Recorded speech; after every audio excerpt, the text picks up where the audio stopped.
lasa nito? Hindi mapait, Dad.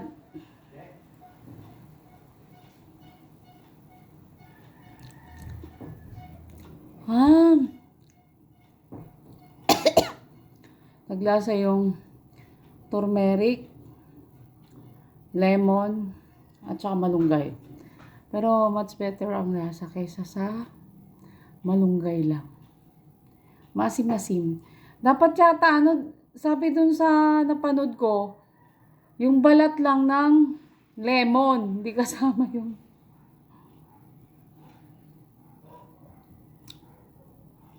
empty stomach.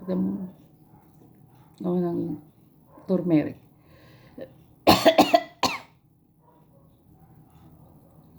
Inumin ko ito maghapon.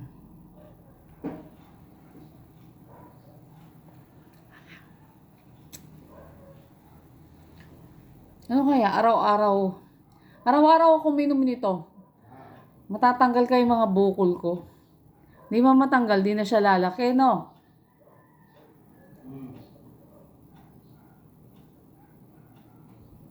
Nagre-react yung tiyan ko. Ang sama sa stomach. Mamaya na to, after meal ko siguro, pwede. Yung iba, 3 times a day nga yan eh. Nakakasuka eh. Umaga, tanghali, hapon. Nasusuka na ako. Tama na yung dalawang lulok. Isang lulok. Para ako maiiyak.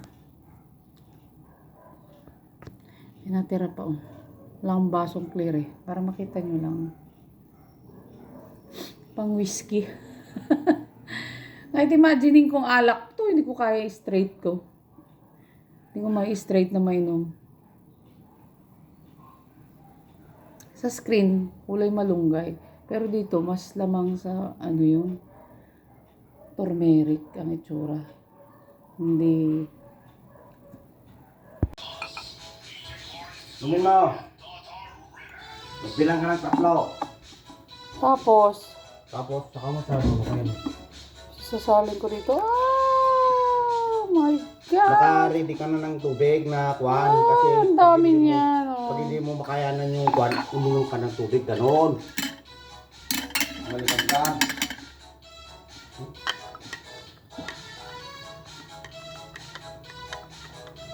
Itong inumin ko maghapon. 3 times a day. Ayan. Yung naiwan sa pinakababayan na yung pinakang juice. Tapos, yung sa ibabaw, sa transparent sa gawing taas, yan na yung pulp niya.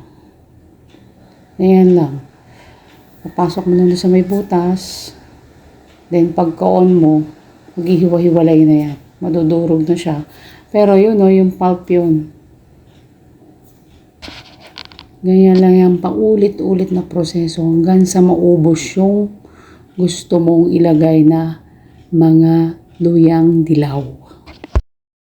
Ito naman yan na yung lemon. Lemon na yan, kaya ganyan na yung kulay. Kita nyo naman yung diferensya ng kulay. Yung sa baba, darker, parang orange. Tapos yan, dilaw. Lemon yan. Hindi ko na binalatan lahat na sinama ko. Nilagay ko lang tinanggal ko lang yung mga buto. Tapos yan, feed ko lang doon. Mga pulp na yan, nakikita nyo yung kulay dilaw na yan. Tapos yung sa baba, yun yung parang pinakang-baso niya doon. Nasasahod yung mga juice. Pure juice na yun. Kaya maganda siya. Hindi natin tatapon yung mga pulp na yan, magagamit pa yan, i-blender ko yan mamaya. Hahaluan ko lang siya ng konting tubig. Ayan, makikita nyo naman, ganyan ang itsura. Pag binuksan mo yung juicer. Nasala dun sa palibot yung mga pulp. Tapos sa baba, diretso yung juice. Yan ang maganda kasi purong-puro siya.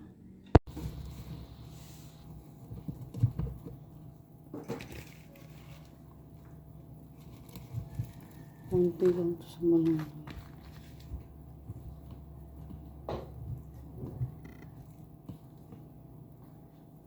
Ano natin? Gusto ko may yan. Tatatanggal oh. Oh? Tingnan to. Maluwag lang. Ngayon naman, malunggay naman ang ilalagay ko. Yung malunggay, ang dami naming kinuha. Kaso lang, pinaikot mo yan, konti lang yung juice na makukuha. So, ginawa ko, yung pulp din yan, inipon ko, tapos, pinagsama-sama ko sa blender. Mamaya papakita ko sa inyo. Yan muna yung proseso ng paggiling ng malunggay. Ang bilis lang madurog ng malunggay, syempre, manipis lang yan. Gaya ng nakikita nyo. Ilang segundo lang, tapos na. Paulit-ulit lang. Ang dami yan, siguro mahigit 20 ang kaya ng malunggay. So, hindi pa lang na Buti tinatapon nilang yung dito pulp sa na amin, ganito eh. napakaraming malunggay. Sabi ko nga sa asawa ko, baka gusto niya pang magtanim. Kasi kung papainumin niya ako niyan araw-araw, abay kailangan ko ng maraming tubig. Hindi mo basta isang size ko. Ayan na siya. Kunti lang oh. Kitang-kita yung turmeric, lemon, yung malunggay, yun yung green. Ayan na yung pulp ng turmeric. Kinuha ko yan. Tapos nag-blender ko. Tapos nagsalang pa ako. Kasi nga napaka-kunti lang. Tingin ko kukulangin. Kaya sige pa. Gawa pa tayo ng medyo marami-rami hanggang sa maubos lang natin.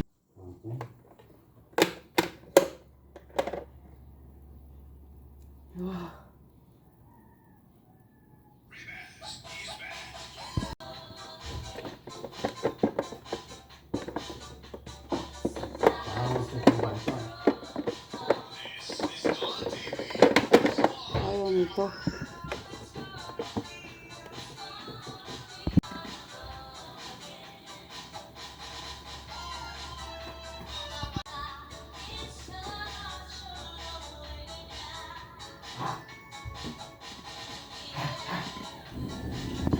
Yan, tapos na tayo. Tinatanggal ko na yung salaan, yung pang-grind. Nahirapan akong tanggalin. Hindi ko nakabisado. Napakabihirang gamitin. Ayan, kinuha ko yan. Tapos, ang susunod niyan, ta-transfer ko sa isang lalagyan para naman ilagay natin sa blender. Sa pagbe-blender niyan, lalagyan ko ng konting tubig. Ayan lang yung ipon kong mga juice. Konti lang, di ba? Sa dami ng effort ko, yun lang ang ipon ko. Tingnan natin. Ayan, sinasalin ko na yung juice. Napaka-konti lang, tingnan nyo. Turmeric orange Ayan, ganyan lang siya karami. galing sa... So lang 100 ml. Oo, yung kay Dr. Ganyan lang siya.